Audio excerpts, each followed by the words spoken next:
Do you know what core values guide your actions? What values do you want to uphold? What's important to you? What are your guiding principles? And what values do you want to see in the rest of society?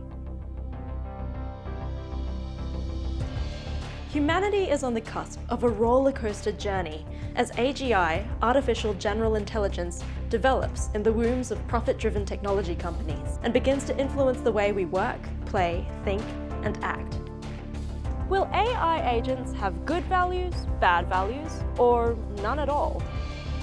In his monumental book, What We Owe the Future, Oxford philosopher William MacAskill says there are things we can do to steer the future onto a better course. We can increase the chance of a wonderful future by improving the values that guide society and by carefully navigating the development of AI. I think one of the biggest and most urgent challenges facing humanity today is how to build good values into AI systems. But does humanity have good values? And do we even know what we value?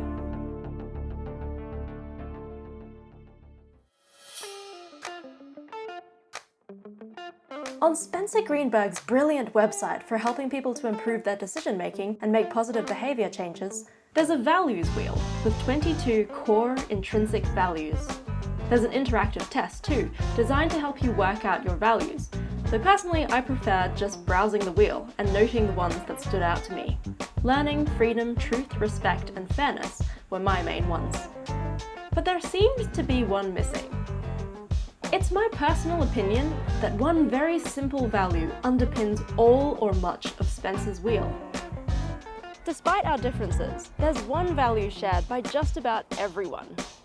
I think people are primarily motivated to reduce suffering and increase well-being, even if we don't always do it right, for ourselves or others or both. And I think that's a good thing. Some of you might find this obvious, but I wanted to find out whether this value is as core and fundamental to others as it is for me. So I've been asking people what they care about and why, digging deep into the root why behind their actions and desires. Here's a snapshot. What's something you care about? I care about written expression, written word, the way that ideas are conveyed in writing. Intellectual humility. Decisive and effective action on climate change. Bringing people together and just seeing them have a really good time. Just watching other people have a delightful time and then hear them say, like, you've created such a good vibe, thank you so much for doing this, is really precious to me. Yeah, I care about Pepper, who's my dog. He's a Labrador. He is about 4 years old, and he's a good boy. So I really like giving my dog Pepper tummy rubs. I care about helping women and girls bring their best into the world. Spirituality. Health. Human rights. Why do you care about that? It's the inner voice that guides me in or throughout a lot of situations. When you don't have a trusted single source of truth in a society, as much as obviously being able to critique that is important, that's when you start to get a lot of problems, especially in democracy, in terms of then having a civil discourse that lends itself to the functioning of that polity. Because I feel that there's so much inequality in the world, and why should one life be worth so much more than another? Because health is an enabler for feeling joy at any time. The world is already at over 1.2 degrees of global warming above pre-industrial levels. We need to stay below 1.5 degrees Celsius if we want to avoid the worst effects of climate change. I care about that because I believe that everyone is born with something special. Each of us is born with something special. And my focus on women and girls is because I see societal expectations and limitations that stop women and girls from doing that, from being their best authentic selves. It's hard to answer that question because feelings are complicated and I just feel really good whenever that happens. So either my answer goes into a long digression about human-dog co-evolution, or because I enjoy it. Acknowledging the limits of our certainties means that we can acknowledge our mistakes more easily and learn from them and change course. And can you say why you care about that? That's a great question. Well, the thing is that fortunately or unfortunately, with money, you can buy a number of things that can enhance your well-being. Part of living without regrets, I think, is being able to do things you want to do. And the fitter and healthier you are, the more things you have available to you to do. In my case, I do value being able to do things that involve being physically able. So health directly ties into well-being for me. I think there is something to the spirituality that gives well-being, mental well-being. By and large, we have common aspirations, common aims. So well-being, of course, is at the heart of it. We are not achieving those. We're not attaining those goals, achieving those aims very well at all. Imagine the temperature extremes, imagine the impacts on productivity, on our day-to-day living and well-being. You know, if you think about them as being along the lines of welfare, human happiness. I like giving him tummy rubs, so mostly because he enjoys it and I like knowing that he's having a good time, but also it's fun. You're playing this positive sum game where everyone is gaining and everyone is better off. In the end, one way or the other, the point is human flourishing.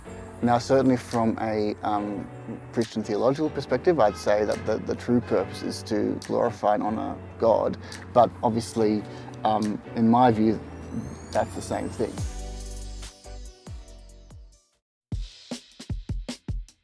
Underlyingly, when you dig real deep, I think we all care about something really similar, even if we call it different names.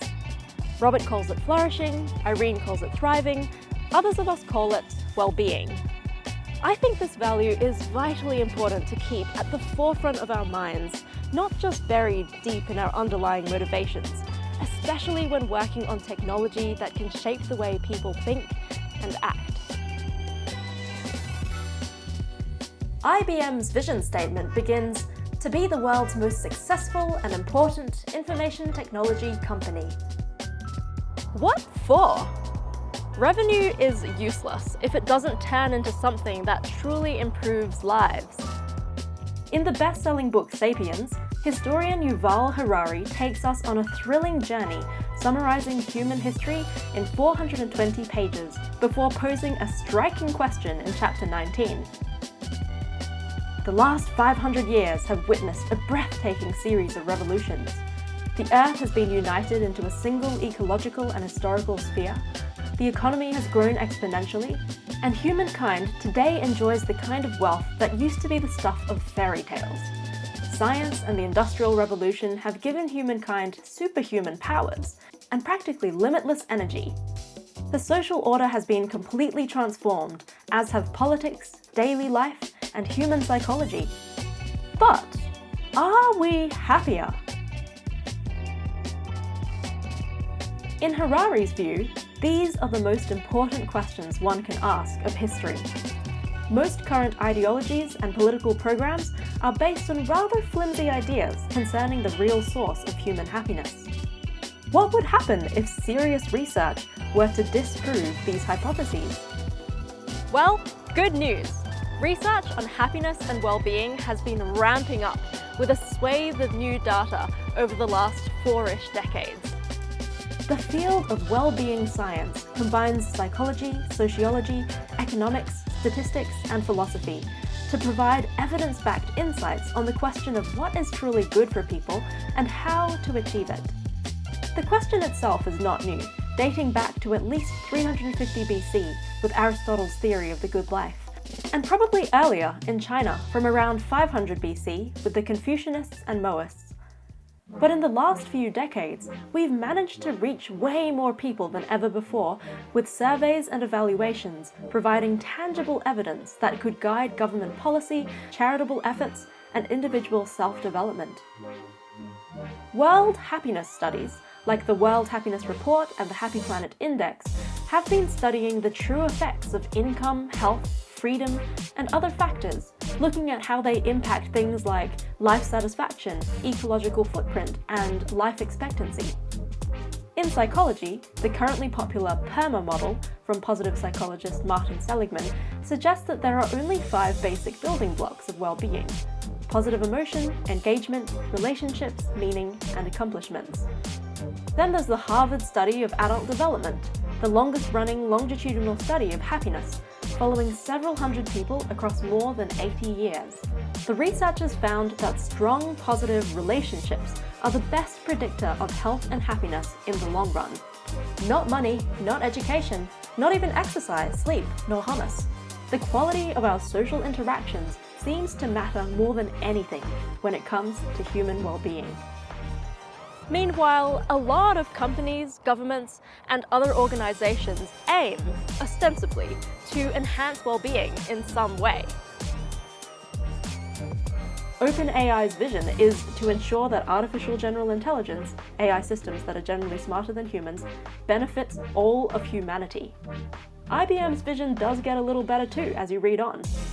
Apple's vision statement is to make the best products on Earth and to leave the world better than we found it. Google's is a little more removed, while not-for-profit organizations unsurprisingly have very clear ones.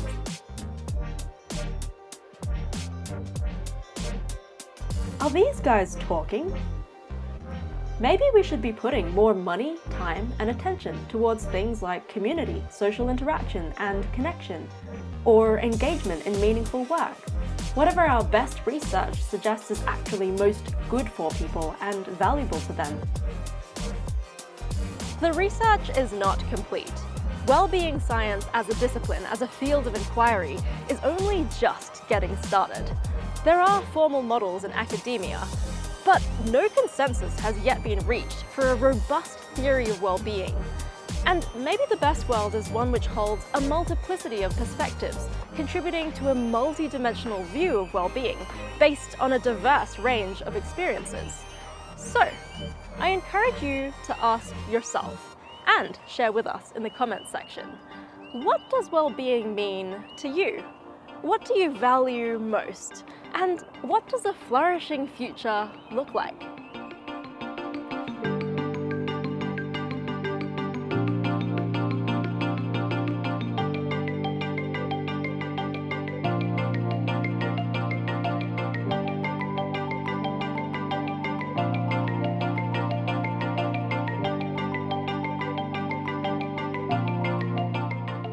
Yeah, sorry, the actual answer is because he loves tummy rubs. Because he's a good boy. Put that in.